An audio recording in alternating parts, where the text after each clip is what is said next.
muslimin. Ini ada asalnya. Waman ahsanu, siapakah yang terbaik? Perkataannya. Siapa yang terbaik perkataannya? Imam Allah. Imam Allah. Orang-orang yang mengajak ke jalan wa amila sholihah, dan dia beramal saleh. Wa qala innani minal muslimin, dan dia komitmen seorang muslim. Jadi ini motivasi kita semua. Kita harus menjadi dai, karena sebaik-baiknya perkataan adalah yang digunakan mengajak ke jalan Allah. Betul? Maka di sini asal qala. Siapa yang baik perkataannya? Orang yang mengajak ke jalan. Maka ketika kita menghafal Quran, ketika kita membaca buku, maka ajak di jalan Allah semua. Bagi penghafal Qurannya, dalilnya sudah Allah gunakan. Karena dakwah Rasulullah dakwah Quran kan, menyampaikan Al-Quran. Maka sekali lagi motivasi kita semuanya di sebaik-baiknya perkataan adalah menggunakan jalan Allah. Ada asal qala, ada asal amala. Perkataan yang baik dan amal terbaik. Nah, ada kata kunci sebelum praktek. Alhamdulillah saya mengikuti 2 pelatihan public speaking hari ini. Yang pertama kemarin 2 hari ya, sudah berlalu, tapi ilmunya masih membekas. Yang kedua latihan online yang bulan sekali. Itu insya Allah merubah kemampuan saya. Nah, salah satunya Jung yang ingin kita lancar dalam bicara Jung yang ingin suara kita enak didengar. Belum semuanya. Jung yang ingin kata-kata kita menghujat. Nah, saya ada ilmunya yang saya dapatkan dan sekarang latihan terus dipraktekkan. Ada dua supaya kata-kata kita enak dan mengalir. Ini mesti belajar ya, karena sekarang kelewatan saya juga. Yang pertama, kata-kata kita harus mengandung power. Karena dulu saya mohon maaf sering grogian dan tidak bisa menatap jamaah. Sekarang saya berani. Itu kekuatan power voice, tenaga. Karena mohon maaf nih, ada ustaz-ustaz yang ketika ceramah itu lempeng. Assalamualaikum warahmatullahi wabarakatuh. Gimana sebenarnya? Nah, powernya di mana? Tingkatkan. Assalamualaikum warahmatullahi wabarakatuh. Benar nggak? Benar. Assalamualaikum warahmatullahi wabarakatuh. Tanpa power. Ketika power, Assalamualaikum warahmatullahi wabarakatuh. Nah, ada power. Jadi tingkatkan power kita. Ya. Coba tanpa power, coba. Satu saja. Assalamualaikum warahmatullahi wabarakatuh. Pakai power, satu lagi. Assalamualaikum warahmatullahi wabarakatuh. Beda? Itu akan menghujam dan suara kita akan lembut insya Allah.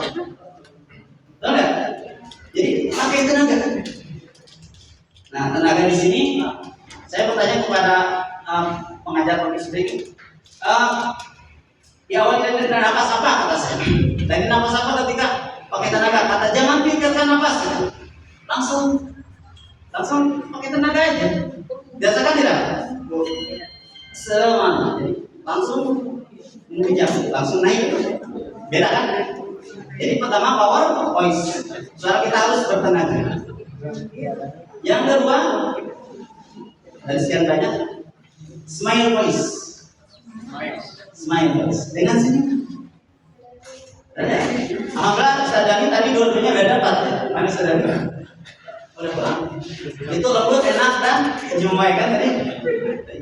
Jadi pakai power dan smile voice. Jadi enak ini. Jadi asal gesek tingkat tadi. Katakan saya bisa. Tadi kan. Jadi assalamualaikum. Para hadirin semuanya. Beda kan? Kita harus semangat belajar. Biar bukan. Nah, gampang ya? Nah, itu yang saya dapat ilmu. Alhamdulillah sampai sekarang ya prakteknya. Jadi dua kunci itu aja. Power voice dan smile voice. Jadi, nah sekarang saya minta karena praktek sebelumnya supaya kita bisa berceramah. Pertama adalah persiapan. Semua buku catatan kan? Nah, jadi untuk berceramah silakan praktekkan. Bagi yang nggak bawa buku, boleh panitia ditulis lembar seperti ini. Cuma yang nggak bawa buku, banyak cukup mana? Ada yang bawa bukunya berlembar-lembar, boleh pergi sebelahnya. Atau yang tidak bawa buku, kalau sedikit ada di panitia. Kalau kebanyakan sampingnya minta ke samping. Jadi kita akan praktek buku atau yang pertama tentukan judul, silakan titikkan judul yang akan disampaikan. Pikirkan judul yang akan disampaikan. Kalau cara nampak pikirkan judul yang akan disampaikan. Kalau pakai power, pikirkan judul yang akan disampaikan. Jadi dia membuat kerasa. Saya pun merasakan yang beda dengan power. Yang kedua, cari inspirasi. Silakan pikirkan. Boleh tadi tema kisah yang dialami, boleh tadi materi yang disampaikan Ustaz, atau sesuai dengan profesi kita. Silakan inspirasi, judul dikembangkan. Yang ketiga, tuliskan. Nah, jadi ini kita tuliskan. Jadi bisa poin-poinnya saja. Lainnya, itu persiapan saat singkat ya. Yang kedua, dan tadi cara menyampaikan. Pertama, power voice, pakai tenaga. Sekarang kita pakai tenaga. Enak. Jadi kita pun merasakan enak. Itu insya Allah dengan power voice ini mengatasi grogi, mengatasi ribet mudah-mudahan. Jadi suara kita soal pelesat. Jadi terkalahkan dengan pikiran-pikiran yang grogi, takut, dikalahkan oleh power voice, suara yang bertenaga. Yang kedua tadi smile voice, sambil sini. Assalamualaikum. Siapnya jadi enak. Bagaimana cara melatih tersenyum? Dari contohnya kemarin. Coba kalau bapak ibu mengangkat telepon. Nah, coba kalau ada yang menelpon gimana perasaannya? Apa gitu? Halo, ada apa? Tidak kan? Ya ada apa? Nah itu smile voice dengan senyum. Siap ya? Jadi power voice dan smile voice itu cara menyampaikan. Cuma banyak inilah yang saya dapat tangkap. Yang ketiga itu penutup tenang dan rileks. Itulah insya Allah.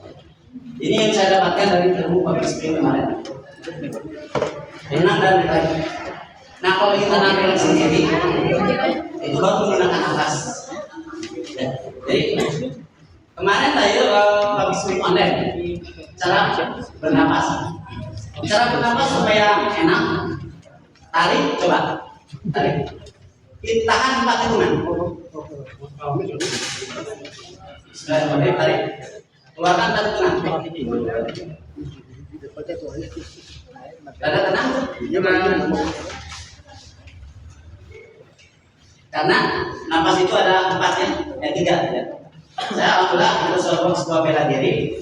Ada penapasan perut, diafragma dan dada. Nah biasanya suatu yang tenang itu perut itu tarik ke hidung, turun ke hidung coba.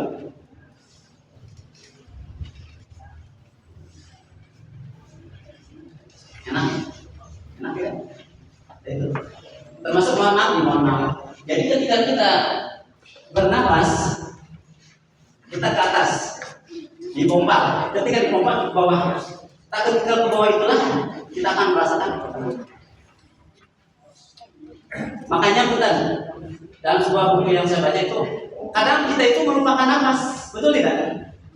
Dalam berolahraga, dalam bacaan sholat atau apapun, kita melupakan nafas.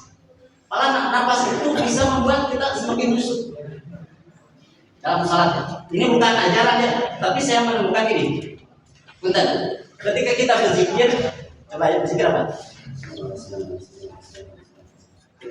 Kita menghitung jari.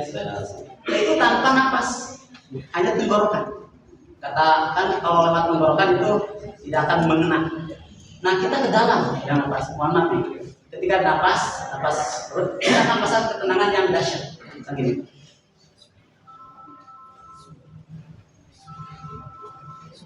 Tarik dulu, keluarkan.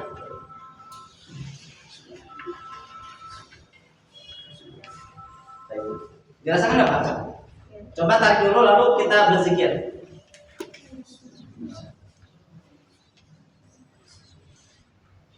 Merasakan tidak? Nah ini yang bisa membantu khusyuan termasuk dalam penceramah, tarik nafas dan tenang.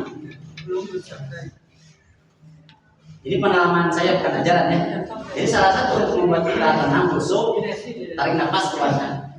Termasuk yang berzikir dan salat bisa.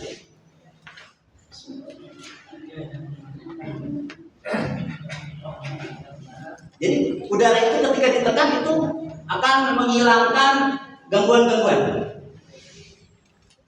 Kan kalau kita berpikir banyak gangguan ya, pikir-pikir. Nah ketika nafas itu tarik, selalu tidak ada yang menghalangi. Bisa satu nafas satu kalimat, bisa satu nafas beberapa kalimat.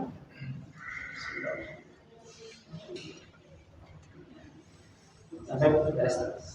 Itu cara menenangkan diri ya. Atau boleh dipraktikkan dalam semua kegiatan. Zikir. Karena bergetar menenangkan. Kan selama itu ya saya rasakan sebelum mengenal ini beres. Tapi ketika dah hati bisa satu nafas dan ini 3 ya.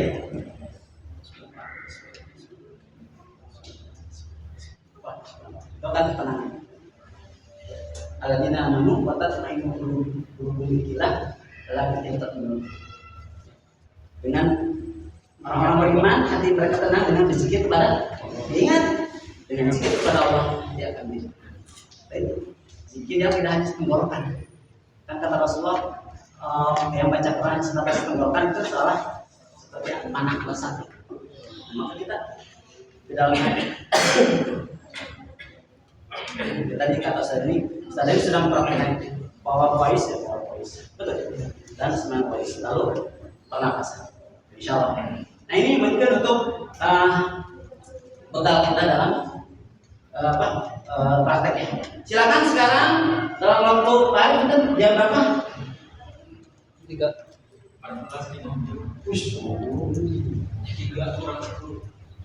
menit silakan tuliskan ceramah yang disampaikan, poin-poinnya saja. 3 menit. Bisa dipikirkan bisa ini. Untuk praktek singkat saja. 3 menit saja. Isinya apa intinya Pak? Isinya? Ya isinya yang akan disampaikan. Isinya akan disampaikan, bisa dihafalkan hadisnya atau Al-Qur'annya. Siapnya insyaallah. Ngomong-ngomong dituliskan, nah alhamdulillah boleh jadi promosi.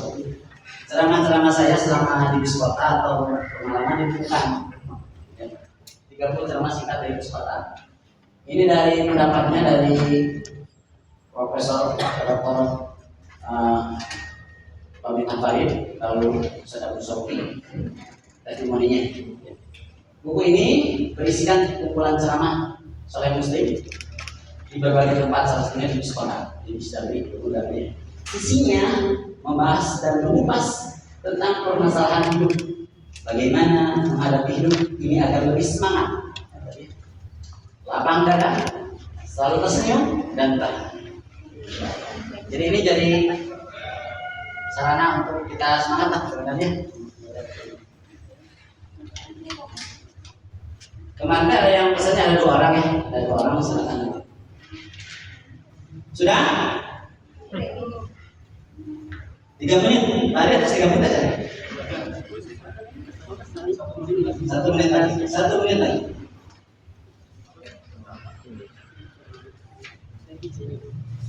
Insya Allah nanti program ini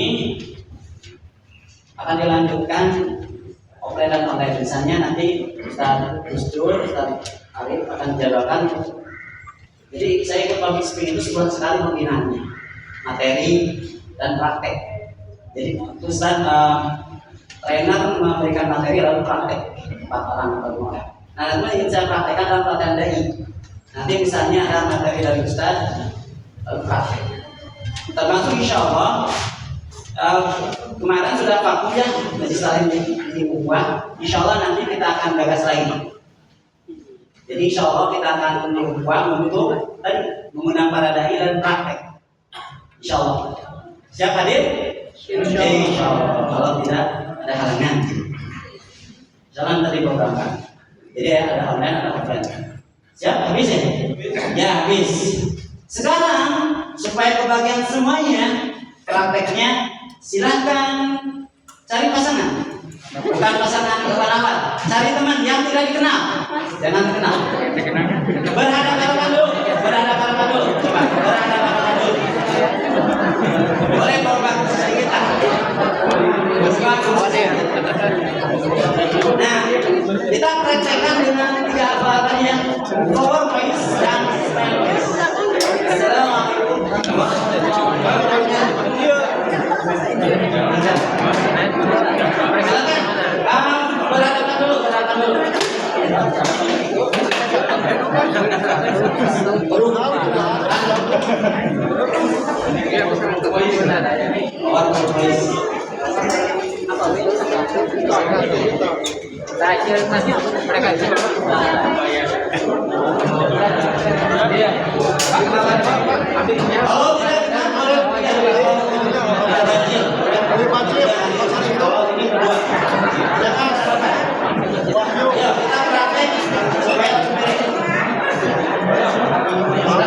Berapa menit kan?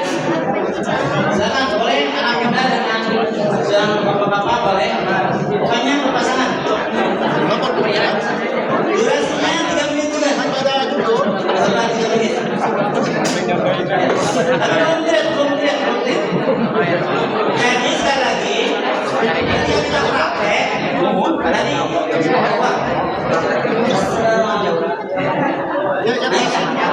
tunggu Bapak. jangan berikan dengan keluarkan. Tidak ada dengan Bapak silakan. Sampaikan pesan yang disampaikan. Anggap jamaah yang di depan. Jangan ragu.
Iya, terima kasih waktu habis.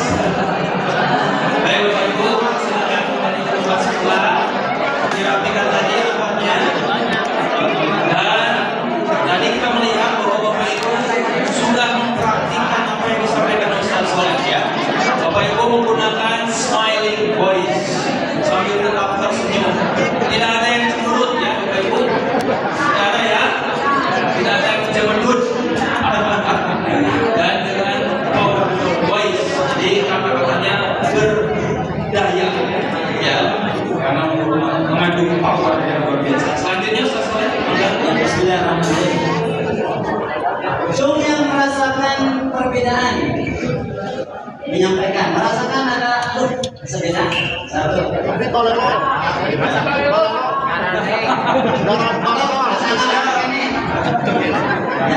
Nanti dilatih ya.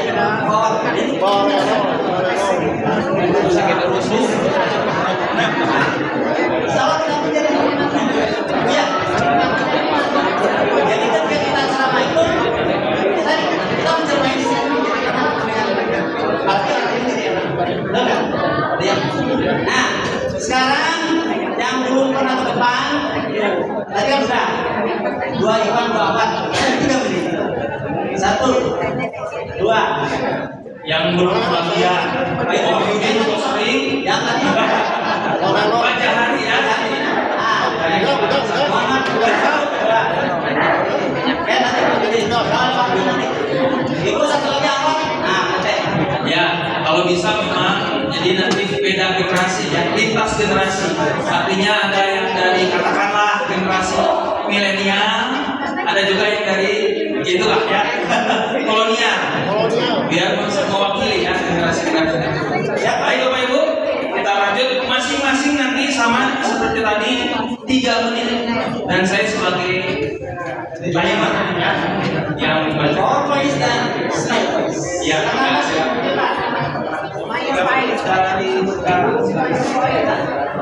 Assalamualaikum warahmatullahi wabarakatuh.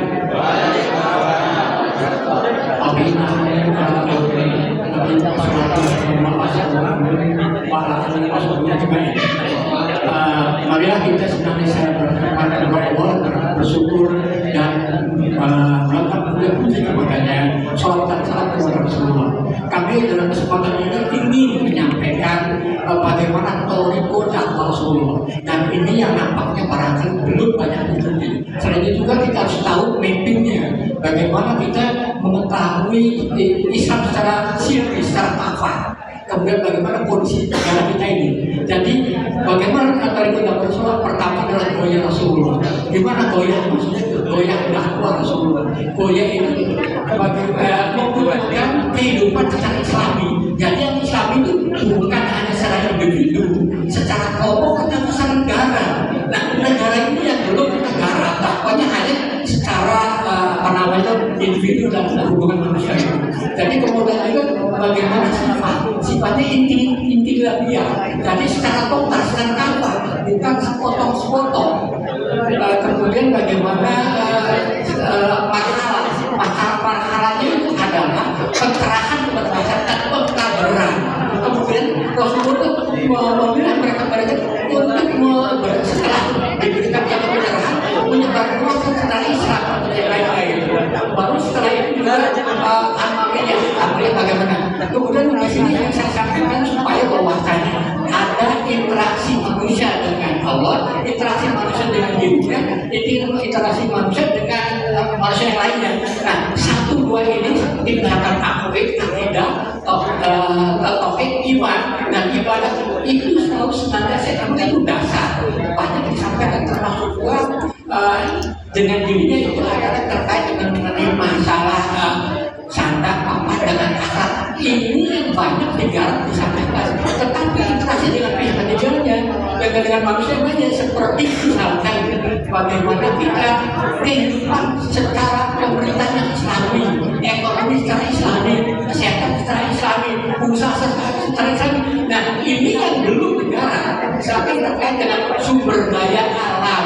Itu adalah milik umum. Sayangnya, oke. Terima kasih. Assalamualaikum warahmatullahi wabarakatuh.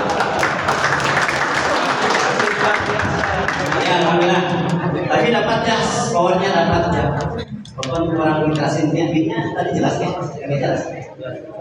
Wajar, dan memang dimakan kasih waktu 3 menit jadi harus Silakan Ibu. Ini semayang juga luar biasa. Ya, power dan semayang. Bismillahirrahmanirrahim. Assalamualaikum warahmatullahi wabarakatuh. Alhamdulillahi arsala rasulahu bil huda wa dinil haqq liyudhhirahu 'ala dini kullihi wa kafaa billahi shahida. Asyhadu an la ilaha illallah wa asyhadu anna Muhammadan abduhu wa rasuluh. Allahumma shalli 'ala Muhammad wa 'ala alihi wa sahbihi ajma'in. Amin ya rabbal alamin.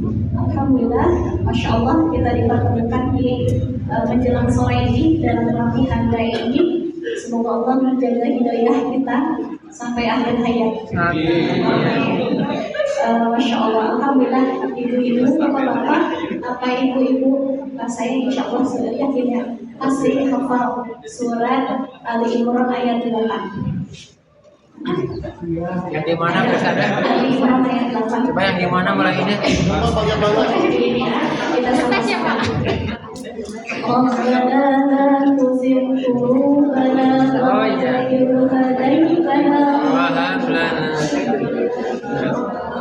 innaka antal wahhab.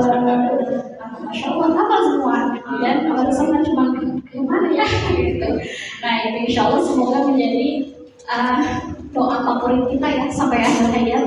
Itu kalimat yang Allah ajarkan kepada kita agar hati kita tetap teguh, jangan sampai disesatkan setelah mendapatkan hidayah. Karena di zaman terdahulu, bapak-bapak ibu, ada seorang sahabat yang ketika masih bersama Rasulullah, sama-sama berjuang, sama-sama sampai berjihad, sampai-sampai pernah mensekolahkan surat Al-Baqarah. Ada yang tahu siapa? Coba siapa? Tuh. Nah, namanya Al-Wajal bin Anfal. Coba siapa? Nah, pada suatu saat ini Rasulullah bermajlis melingkar bersama para sahabat. Kata Rasulullah, akan ada di antara kalian yang memiliki gelahapnya lebih besar daripada gunung Uhud dalam neraka. Pada saat itu para sahabat semuanya Abu Hurairah di dalamnya. Siapa ya takut gitu. Nah, satu-satu termasuk Rasulullah wafat, terus para sahabat juga satu-satu wafat, ada yang karena sakit dan lain sebagainya. Nah, tinggallah berdua Abu Hurairah dengan Al-Wajal.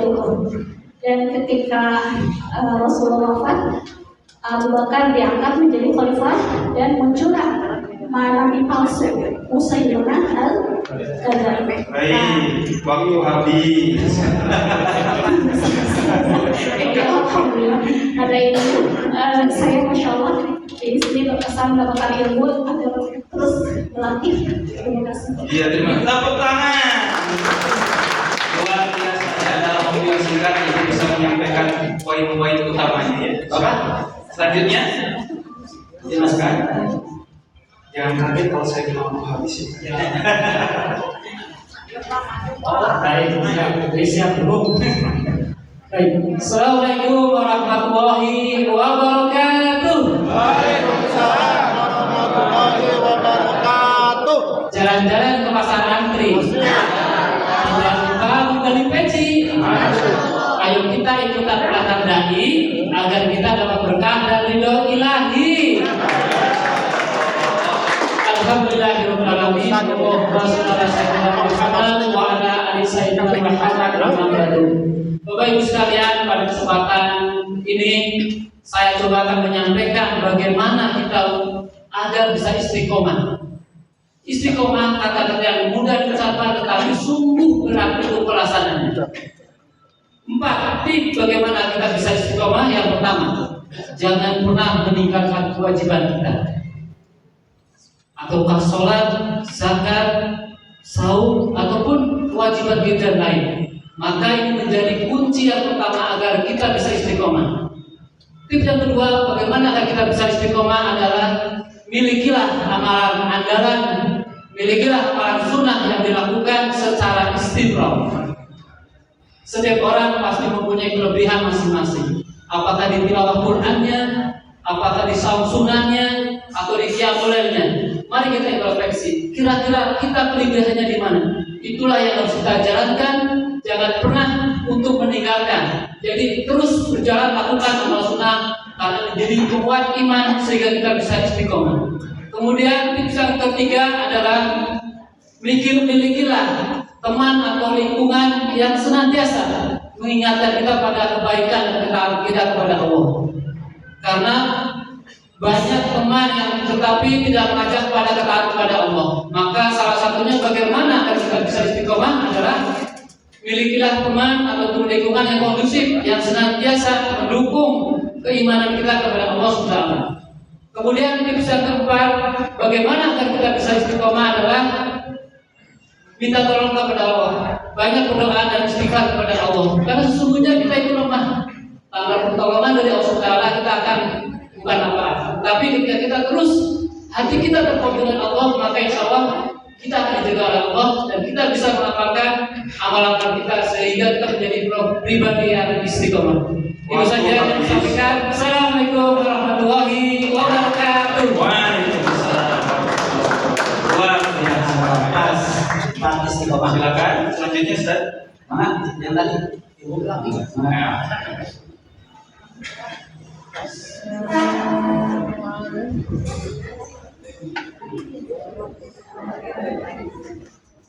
Assalamualaikum warahmatullahi wabarakatuh.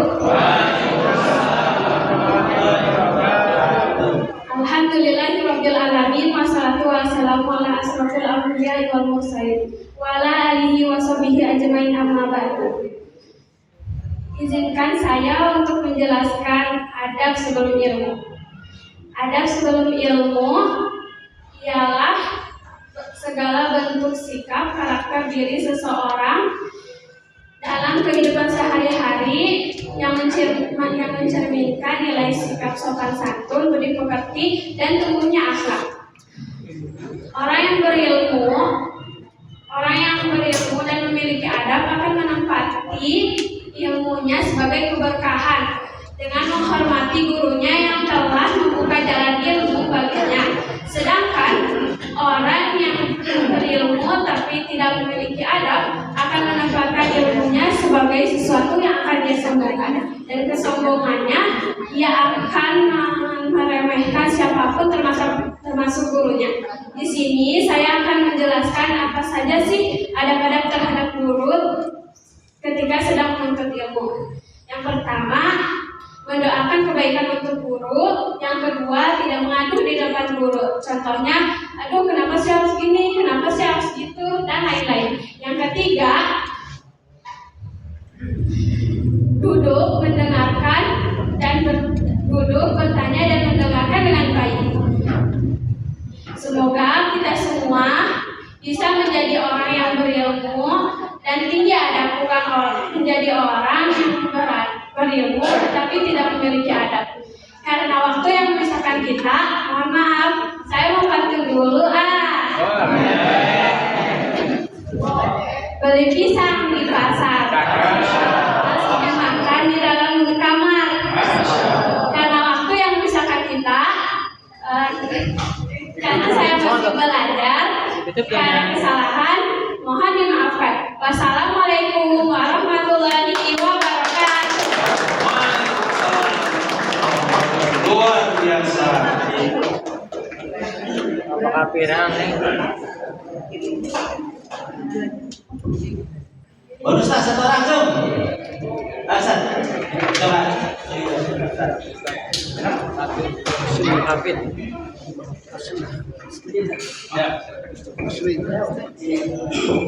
Bismillahirrahmanirrahim. Assalamualaikum warahmatullahi wabarakatuh. Alhamdulillah wassalatu wassalamu ala Rasulillah wa ala alihi washabbihi wa wala. Saya agak putih. Izinkan saya perkenalkan dulu. Nama saya adalah Ashabul Kiram. Saya orang Bandung, orang baru Bandung ya. Saya orang Kalimantan. Baru menempati di Bandung mungkin sekitar 1 bulan. Baik, izinkan saya menyampaikan Sahabat. ada satu ayat yang mungkin ini menggugah saya dan juga ini menjadi renungan bagi kita semua. Sebelum itu, saya mengambil perkataan dari Ibu Hasan Al-Basri rahimahullah taala. Beliau berkata, "Idza kana yaumul qiyamah," ketika sampai di hari kiamat, qoma iblis, berdirilah iblis ala mimbar, di atas mimbar minan nar. Al-mimbar minan nar, mimbar terbuat dari api neraka. Nah, jadi mungkin ini agak sedikit panjang, saya singkat saja. Di dalam Al-Quran, Allah Subhanahu wa Ta'ala berfirman di dalam Quran surah Ibrahim ayat 22. Ternyata sang iblis laknatullah alaihi itu suatu saat nanti akan berkhutbah di neraka jahanam Allah Subhanahu wa Ta'ala. Apa khutbah iblis itu? Itu diabadikan oleh Allah Subhanahu wa Ta'ala. Quran surah Ibrahim ayat berapa tadi? 22. Walamma qudiya qala syaitan walamma qudiya al-amr, berkatalah syaitan ketika Allah Subhanahu wa Ta'ala memisahkan antara kaum muslimin, antara orang beriman dengan orang yang kafir, kemudian dikumpulkan orang kafir itu di dalam neraka Allah Subhanahu wa Ta'ala. Ini menjadi penghinaan bagi dia. Berdirilah iblis kemudian berkata, Innallaha wa'adal haq, innallaha wa'adakum wa'adal haq, sesungguhnya Allah itu telah menjanjikan kepada kalian wa'adal haq, janji yang sangat benar. Wa wa'adtukum fakhlaftukum, dan aku pun berjanji kepada kalian, akan tapi aku mengingkari. Kemudian apa kata iblis? Kemudian ada ini saya lupa ayatnya. Kemudian apa kata iblis? Wa ma li 'alaikum min sultan illa an da'utum fastajabtum. Aku tidak memiliki kekuasaan untuk diri kamu. Illa an da'utum fastajabtum li, kecuali aku hanya mengajak kepadamu lalu kamu mengikuti aku. Fala tamuruni walumu anfusakum, maka jangan hinakan aku, hinalah diri kalian. Kenapa? Kalian yang mengikuti. Subhanallah, luar biasa. Ini adalah penghinaan yang luar biasa kepada para penghuni neraka. Allah hinakan yang dia ikuti pimpinannya yang disiksa oleh Allah Subhanahu wa Ta'ala. Kemudian apa kata iblis? Ma ana bimusakhrihi wa ma antum bimusakhrihi. Sesungguhnya aku tidak bisa menjadi penolong bagi kalian dan kalian pun tidak bisa menjadi penolong bagi aku. Subhanallah, luar biasa. Ini khutbah iblis. Semoga Allah Subhanahu wa Ta'ala menghindari kita semua untuk mendengar daripada khutbah iblis ini. Wa'iyatubillah, semoga Allah menghindari kita semua daripada itu. Kemudian yang lebih hina lagi, kata iblis apa? Wa ma li'alaikum min sultan, aku berlepas diri kepada kalian. Aku tidak ada kuasa bagi kalian.